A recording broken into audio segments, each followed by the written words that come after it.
Hi!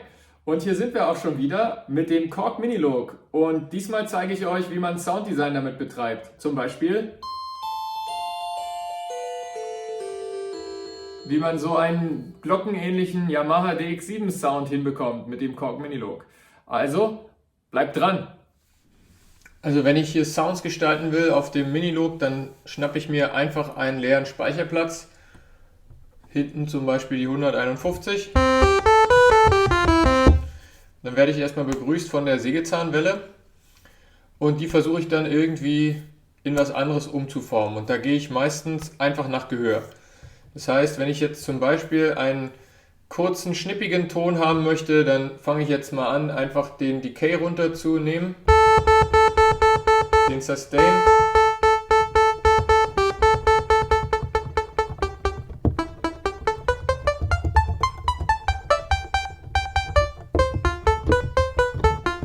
Da habe ich jetzt schon mal einen schnippigen Ton. Jetzt spiele ich mal ein bisschen mit dem Filter rum.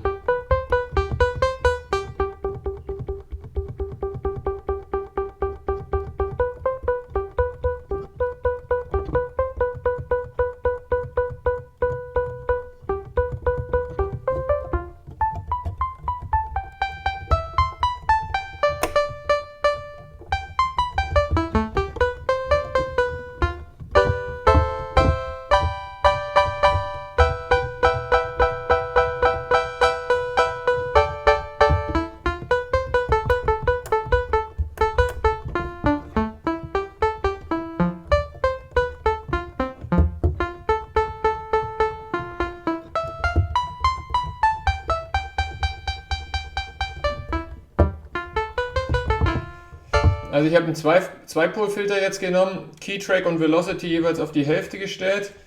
Das Decay vom Amplitude Envelope habe ich ungefähr auf, 9 Uhr gestellt. Den Decay vom Filter Envelope, der steht auf 12 Uhr. Sustain ist jeweils aus. Release beim Amplitude Envelope Generator dann auf 12 Uhr und Release hier auf 3 Uhr. Die Attack ist aus, was die Amplitude-Kurve angeht, und die Kurve hier vom Filter-Envelope, die habe ich so ganz kleines bisschen offen.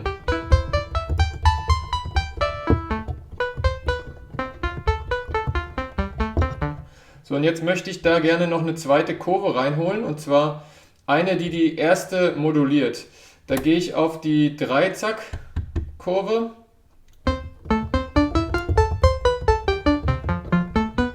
Und dann mache ich die Synchronisation an.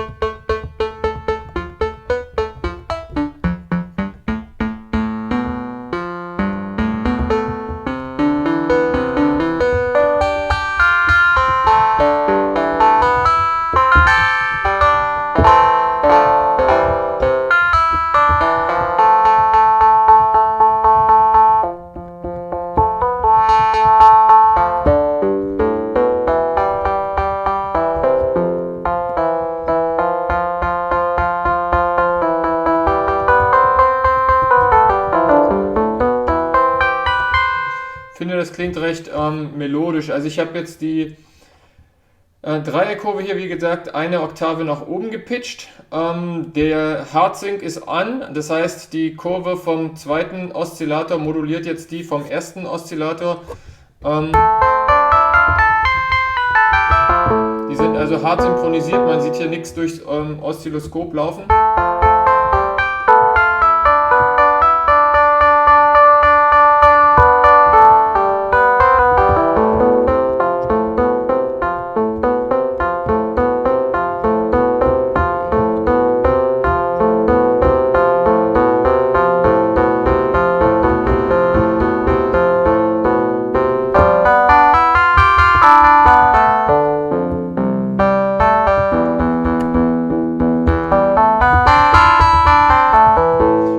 Es klingt melodischer, die Velocity hier auf 100% zu stellen, das heißt bei härterer Anschlagdynamik den Filter mehr zu modulieren.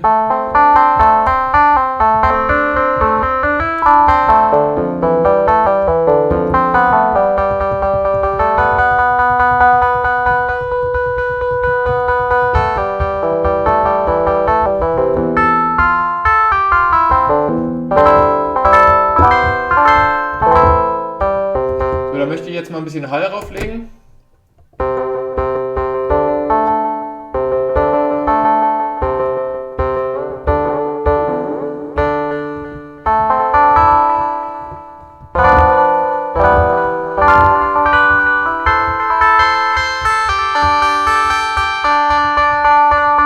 Und jetzt möchte ich den Cutoff ein bisschen modulieren. Da gehe ich hier auf Cutoff. Ich nehme die 3-Zack-Kurve, ich lasse hier diese die Envelope Generator Modulation aus.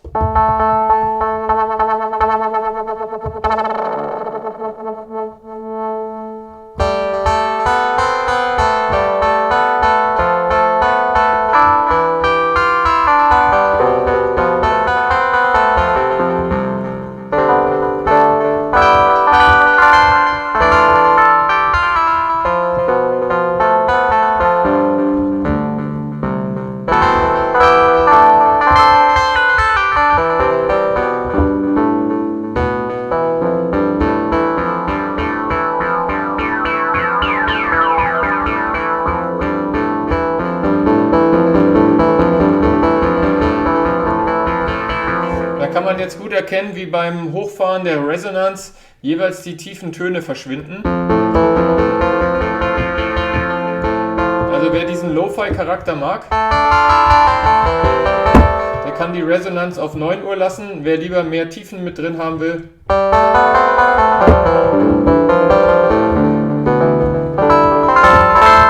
der kann die Resonanz ausschalten. Also ich würde es ein bisschen reinnehmen.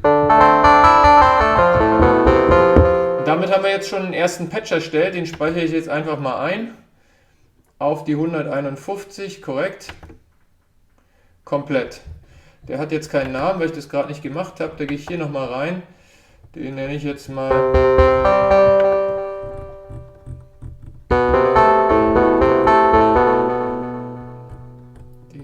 einfach...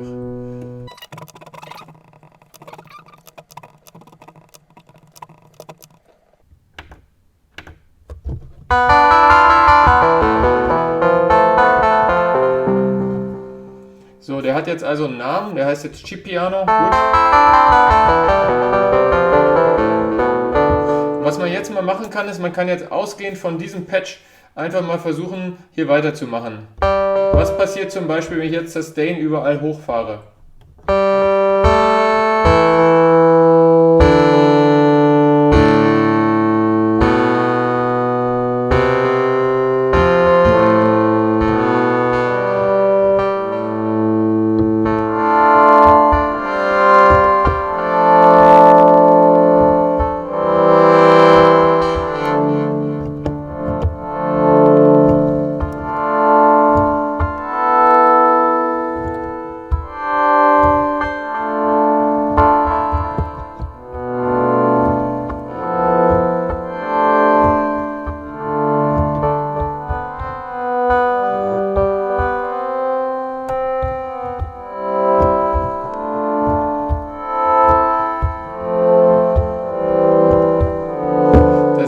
Für den Patch-Sound hat der Cutoff hier als Ziel nicht gepasst, weil irgendwie der den Cutoff dann auch manchmal am Beginn des Tons aufdreht, wo eigentlich die Hüllkurve dem Cutoff noch sagt, du bist zu.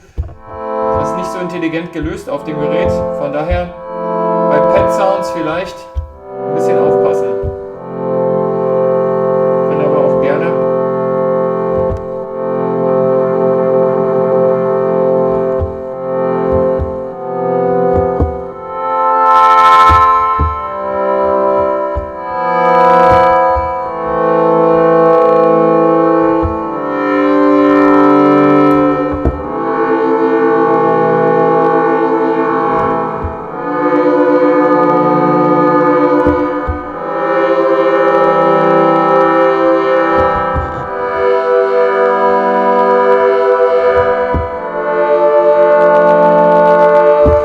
Was ich jetzt gemacht habe, ist, ich habe den Hardsync rausgenommen. Ich habe hier den Pitch Envelope Intensität wieder fast auf 0 gestellt. Ich glaub, ja, die ist auf 0. Die Cross-Modulation habe ich auf 10 Uhr gestellt, also auch ein bisschen runtergefahren. Der Filter ist nicht mehr ganz so weit auf, der ist vielleicht nur noch auf 1 Uhr. Die Resonanz hatte ich ja leicht aufgedreht vorher.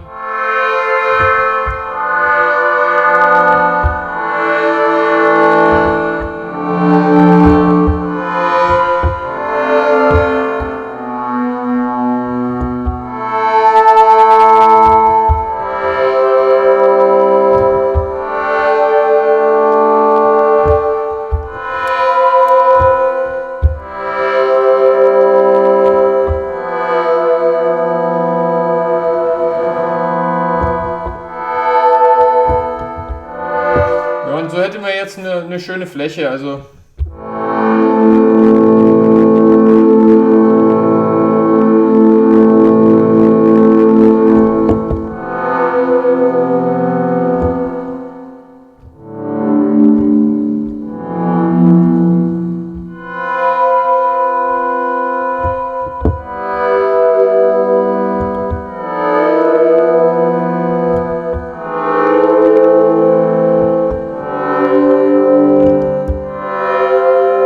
hat was, finde ich. Hier so die Pitch-Filter-Intensität hier so ein bisschen, oder die Höhekurvenintensität des Pitches hier so ein bisschen reinzufahren, hat was.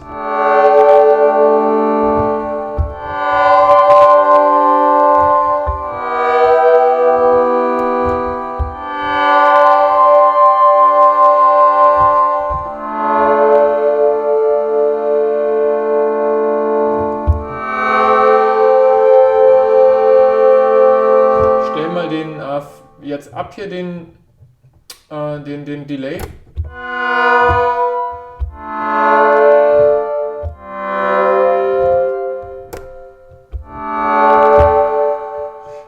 Der fügt hier nämlich so ein Rauschen mit in den Sound rein, das mir nicht gefällt.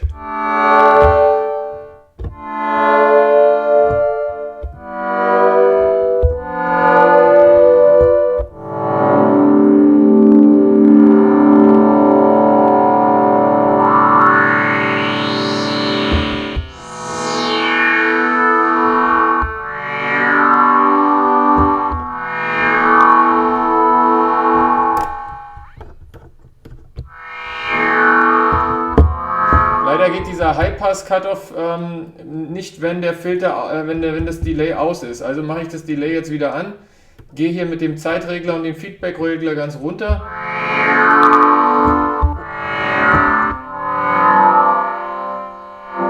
Einfach um unten so ein bisschen die Resonanzen wegzunehmen, die so ein bisschen gebrummt haben.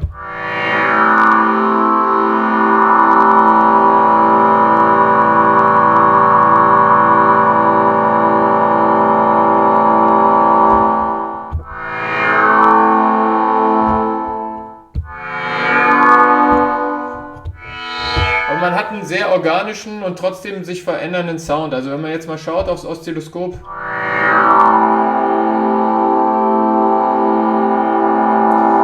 da finden unentwegt irgendwelche Modulationen statt. Also meines Erachtens auch durchaus speichernswert. Von daher, den nehme ich jetzt auf die 152. Speichere den dort erstmal ab. Der heißt jetzt genauso wie der davor. Und den nennen wir jetzt einfach mal um.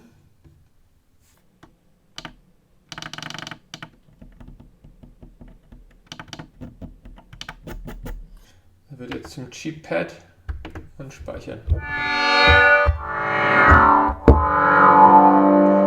So, und jetzt probiere ich einfach mal ausgehend davon.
Bei dem Sound, finde ich, passt der 4-Pol-Filter besser, weil der ein bisschen mehr von den höheren Tönen wegschneidet.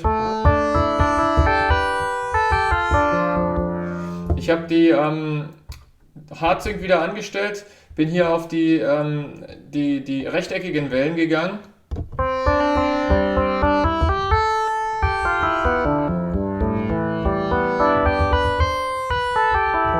Jetzt hätte ich zusätzlich gerne noch ein bisschen Anschlagdynamik. Wo haben wir die hier versteckt? Das ist manchmal ein gewisses Suchen. Ah, da war es gerade. Amp Velocity mache ich mal auf die 64. Das ist ungefähr die Hälfte.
Jetzt habe ich die Filterintensität ziemlich weit hochgestellt. Die ist jetzt ungefähr auf 3 Uhr. Der Cutoff ist nur so auf 10:30 Uhr oder so 11 Uhr.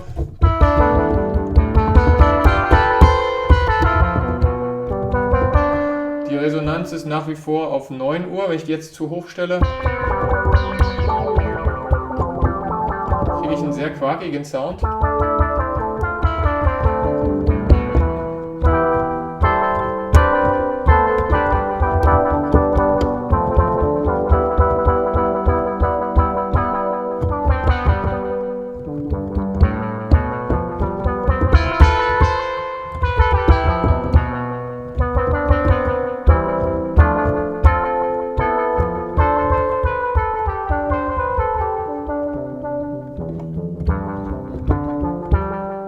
Hat was, ist ein bisschen leise geworden. Kann man hier eigentlich auch den Patch so ausgleichen, die Lautstärke? Ja, Programmlevel. Geht man im 4. Reiter auf Programmlevel, das ist der 5. Unterreiter.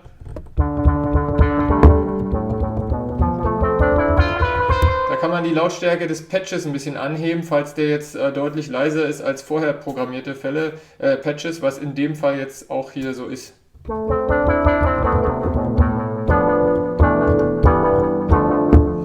So, und dann würde ich jetzt den einfach mal einspeichern als, auf die 53. Und der heißt jetzt Cheap Poly.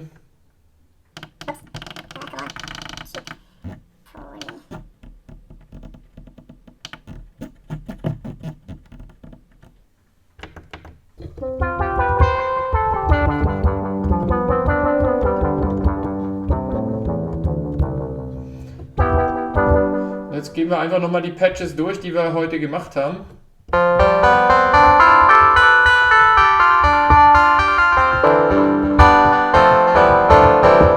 Das war der erste.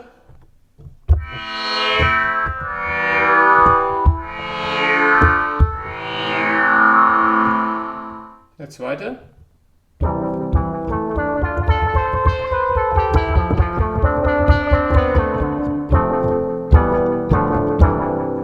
Das ist der dritte. So, und die haben alle noch einen ziemlich eigenen Charakter. Wenn ich jetzt mal was komplett anderes mache, dann nehme ich jetzt mal versuche ich eine Art so einen Glas-Sound hinzubekommen. Den bekommt man hin am besten, wenn man die Triangel nimmt. Den Decay hier ruhig auf, sage ich mal, auf 10 Uhr einstellt. Sustain ganz runter. Und dann den Release auf.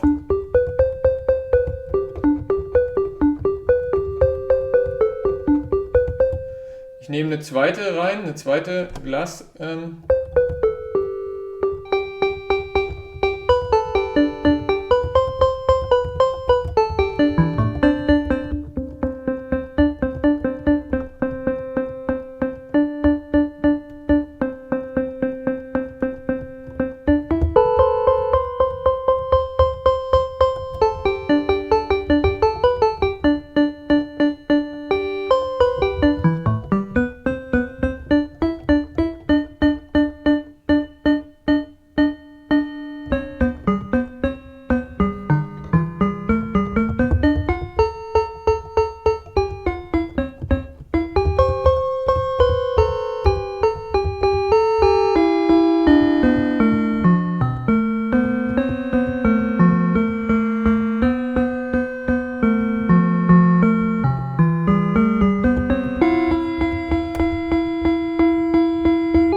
Die Amp Velocity wieder ein bisschen hoch.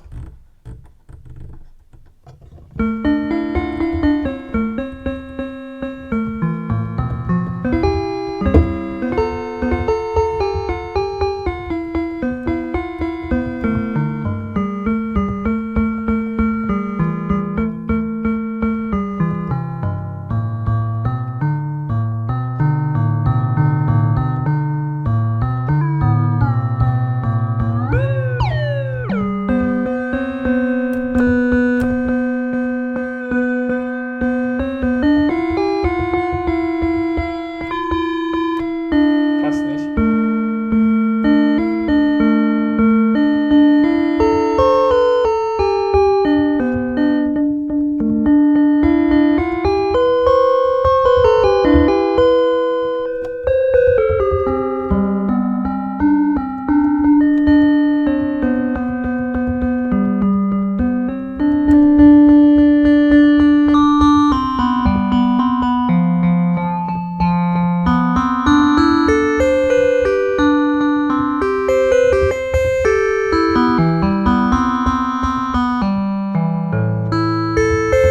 Ja, am Ende hilft so ein bisschen so eine Art, ja, sowas ein bisschen fake Frequenzmodulation. Also ich habe den Hard Sync eingestellt, habe diese Triangelkurve hier im Pitch erhöht, habe sie auf ganz nach oben gestellt, dass sie fast so ähnlich wie beim Frequenzmodulation wie bei so einem DX7 Sound.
Also man kann entweder den 4-Pol-Filter nehmen und dann die Velocity hier, die Tasten-Velocity sozusagen, Key-Velocity komplett hochfahren oder einen 2-Pol-Filter auf 50%. Ich fand es jetzt fast so besser. Und natürlich spielen wir mal noch mit dem Delay-Effekt rum.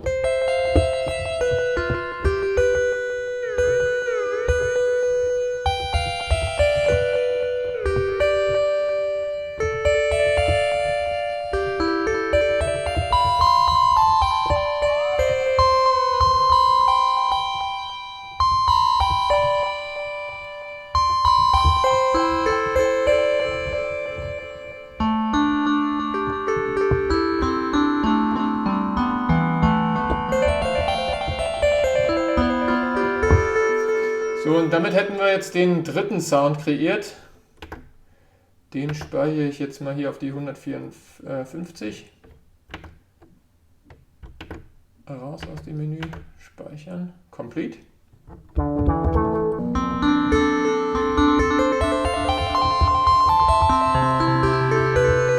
Okay, also ich meine, die Einstellung könnt ihr wahrscheinlich auf der Kamera lesen, aber falls nicht, dann nochmal. Also wir haben zwei Triangelkurven, die eine ist in der zweiten von unten, die andere ist ganz oben. Ich hatte hier die Shape-Regler so ein bisschen verstellt, der eine ist ziemlich so auf 2 Uhr gestellt, der von Oszillator 2, der von Oszillator 1 steht so auf 9 Uhr. Der Lautstärkeregler im Mixer von Oszillator 1 ist ganz laut, der von Oszillator 2 steht so auf 2 Uhr. Ich habe ein bisschen Rauschen reingenommen, das steht so ungefähr auf 11 Uhr. Die Ring-Oszillation ist aus, dafür ist der Hardsync an. Die Pitch ist aus, also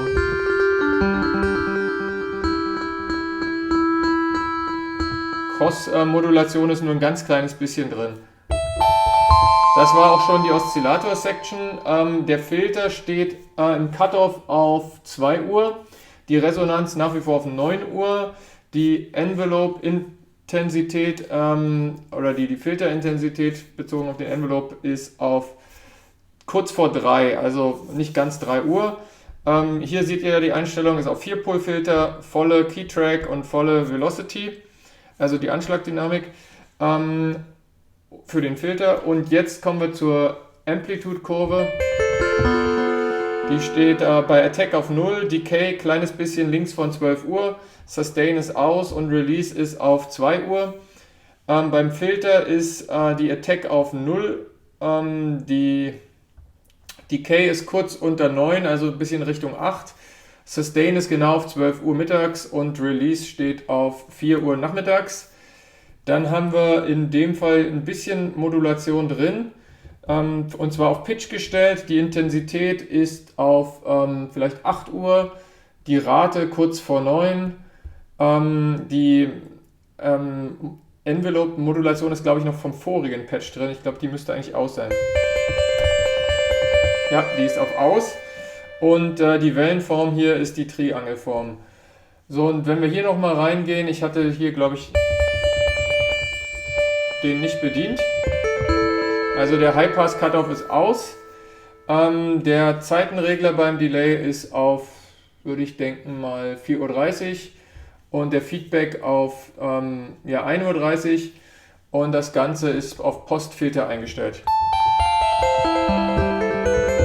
Wenn ihr das macht, kriegt ihr diesen E-Piano Bell-ähnlichen Patch. Und das soll es erstmal an Soundgestaltung gewesen sein. Man kann alle möglichen Sounds natürlich nach unten pitchen.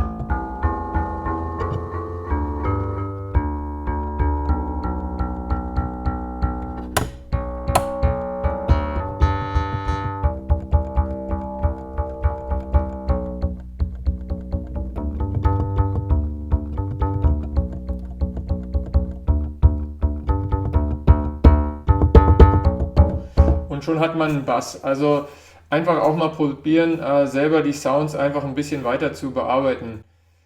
So, und das war's auch schon zum Sounddesign mit dem Korg Minilogue. Ich hoffe, ich konnte viele eurer Fragen beantworten. Wenn ihr noch weitere habt, dann nutzt die Kommentarfunktion. Und ansonsten freue ich mich natürlich über jeden Daumen. Wenn ihr wissen wollt, wie es weitergeht, zum Beispiel mit der Sequencer-Funktion des Korg Minilogue, dann schaltet wieder ein oder schreibt euch am besten ein, damit ihr alarmiert werdet, wenn das nächste Video online geht. Macht's gut, bleibt gesund, macht schön Musik, ciao!